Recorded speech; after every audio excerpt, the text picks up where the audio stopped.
मैं सुनील कुमार जी को, जो कि सीनियर प्रोडक्ट मैनेजर है एमसीएक्स के, उनको डायस दूंगा। मेंथा को लेकर के आपकी क्या व्यूज हैं? एमसीएक्स किस तरीके से इसमें और ज्यादा अग्रेसिव आ रहा है? ट्रेडर्स को किस तरीके से बेनिफिट होगा? स्मॉल जो फार्मर्स हैं उनको कैसे बेनिफिट होगा? Sunil ji. Thank you Suresh ji, thank you Rishi sir, Chaitanya sir and all the panelist हमारे साथ जुड़े हुए हैं, सीमेप से हैं, एसोसिएशन से हैं, ब्रोकिंग हाउस से हैं, हर तरह के पैनलिस्ट हमने एक जगह पे इकट्ठा किया है ताकि सारे जो पार्टिसिपेंट्स हैं उनको मेंथा से रिलेटेड अलग अलग डायरेक्शन की, अलग अलग कॉन्सेप्ट की जानकारी मिले, क्योंकि एक आदमी हर एक चीज़ नहीं जान सकता। इस उम्मीद के साथ हमने अलग अलग फील्ड से एक्सपर्ट्स को लाया है और उम्मीद करते हैं कि ये सबकी बातें सुनने के बाद उनको काफ़ी फायदा होगा। मैं अपना जो डिस्कशन है एक्सचेंज पॉइंट ऑफ व्यू से लिमिटेड रखूँगा ताकि बाकी डिस्कशन के लिए टाइम रहे। मैं अपना डिस्कशन सिर्फ जो मेंथा ऑयल, चूँकि एक पुराना कॉन्ट्रैक्ट है, ज़्यादातर पार्टिसिपेंट्स यहाँ पे जो जुड़े हुए हैं पैनलिस्ट हैं और जो लोग आगे काम करेंगे हमारे साथ जुड़ के, उनको एमसीएक्स की मेंथा ऑयल कॉन्ट्रैक्ट की काफ़ी सारी जानकारी पहले से ही है और हमने कोई इसमें बहुत ज़्यादा उलटफेर नहीं किया क्योंकि ये एक सक्सेसफुल कॉन्ट्रैक्ट रहा है। जो बेसिकली जो बेसिक प्रॉब्लम जो पीछे जैसे आप सुरेश जी बता रहे थे कुछ टाइम पहले आई, वो दो एक सालों में वो लॉट साइज की वजह से ही आएगा। तो उसको हम लोगों ने काफ़ी ब्रेनस्टॉर्मिंग किया और हमारी कमेटी की मीटिंग हुई और ये डिसीजन लिया गया कि इसको वापस रिड्यूस किया जाए और उसके लिए क्या रास्ता है वो हमने रास्ता निकालने में वो सक्सेसफुल हुए। और मैं आपको उसी के बारे में थोड़ा सा जानकारी बताना चाहूँगा कि ये बेसिकली क्या है, मॉडिफिकेशन हमने क्या किया है। मैं 2-3 स्लाइड आपके साथ शेयर करूँगा स्क्रीन पे।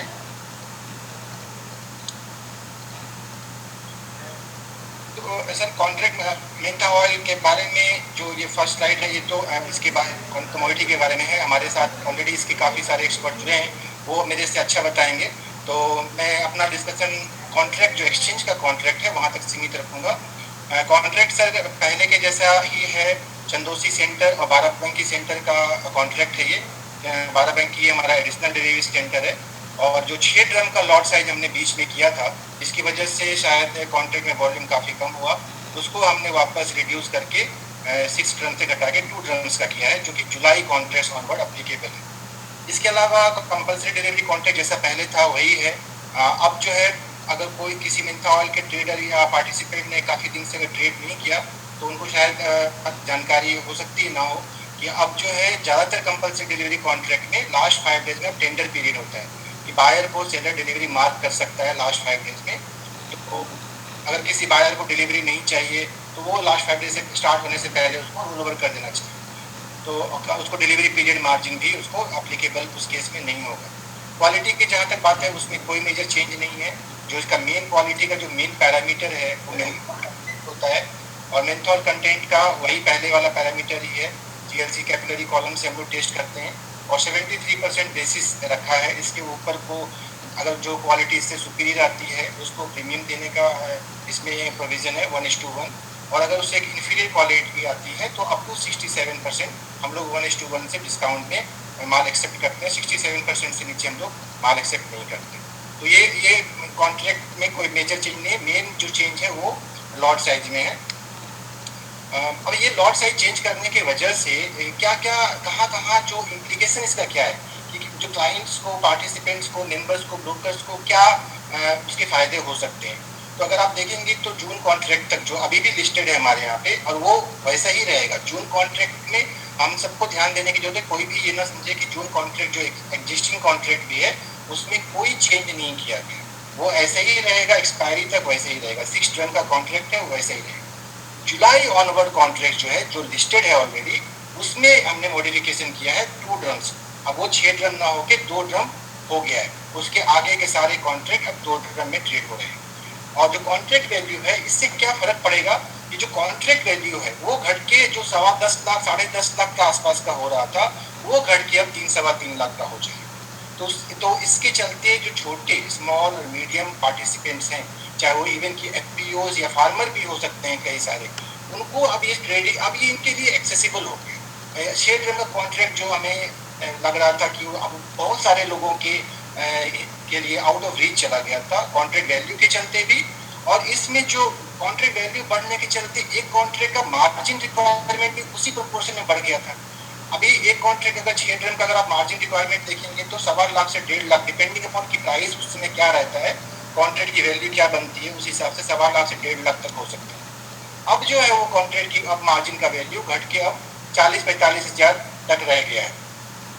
तो इतने और वो उस केस में जब आप 100% मार्जिन ब्रोकर इंट्राडे में जैसे अभी 75% का रूल है, लेकिन अगर आप 100% का कैलकुलेशन मैंने यहाँ पे दिखाया है तो 100% के कैलकुलेशन में भी आपको 40 से 45 हज़ार के आसपास का मार्जिन आपको आ रहा है।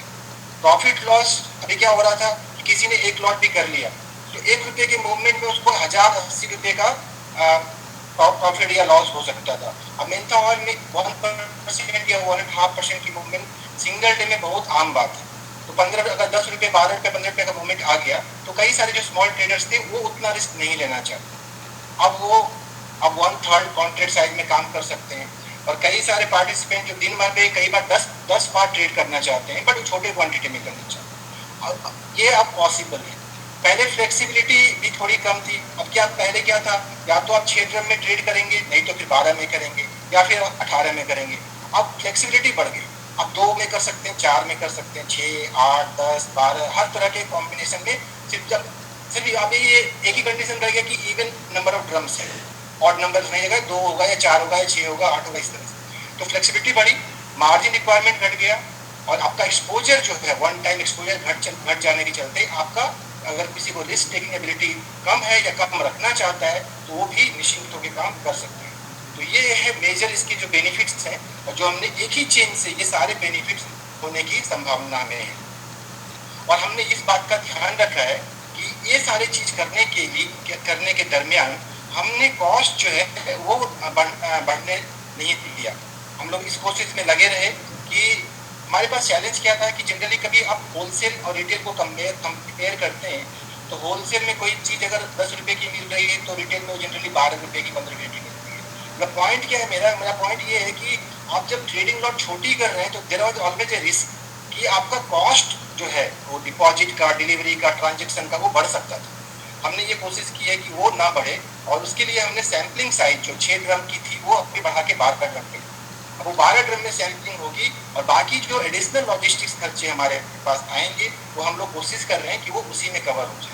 अभी हम इस पे अभी हम आपको ब्लैक एंड व्हाइट में सारी जानकारी नहीं दे सकते क्योंकि जो कॉस्टिंग का जो फाइनल नंबर्स है वो अभी इशू होना बाकी है और वो जल्दी हो जाएगा।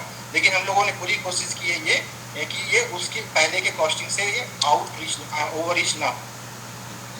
एक और खास बात क्या है कि मेंथा में आप बहुत सारे लोगों को पता होगा जो पुराने पहले से काम करते आ रहे हैं, नए जो लोगों ने ज्वाइन किया उनके लिए बता देता हूँ कि जो हमारे मेंथा ऑयल जो है वो सब शेल्फ लाइफ जो होती है उसकी काफ़ी लंबी होती है। तो फिजिकल मार्केट से जुड़े हुए लोग हैं उनको पता होगा कि और वो एग्री करेंगे कि कई बार फार्मर्स खुद अपने घर में माल 3 साल 4 साल 5 साल भी रख लेते हैं।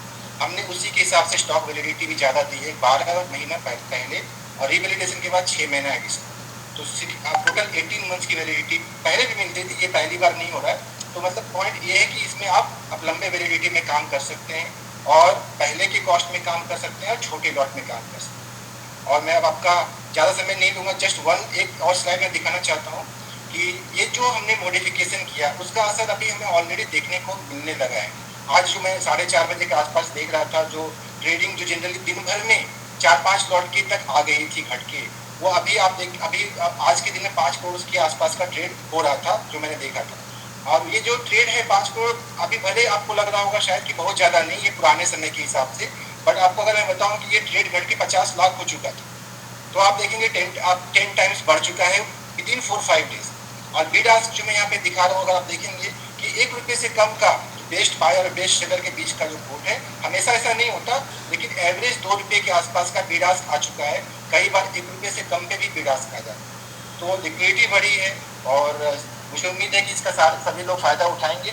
मैं ज़्यादा समय और नहीं लूँगा। I will hand it over to Suresh sir and he can take it forward for the further discussion. Thank you. बहुत बहुत शुक्रिया सुनील जी।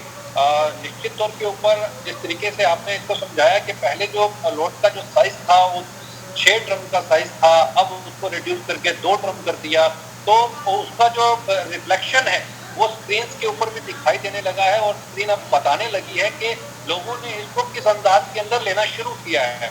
एक पॉजिटिव नोट यहाँ पर निकल करके सामने आया है कि जो ट्रेडर्स हैं और जो छोटे पार्टिसिपेंट्स हैं, अब उनका जो रिस्क फैक्टर है एक तो वो कम हो गया है यहाँ पर, दूसरा उनको ये लग रहा है कि हाँ अब इस नोट साइज के साथ में हम इसमें पार्टिसिपेट कर सकते हैं और मैक्सिमम जो पार्टिसिपेशन है वो वापस इसके अंदर कॉन्ट्रैक्ट के अंदर लौटने लगी है।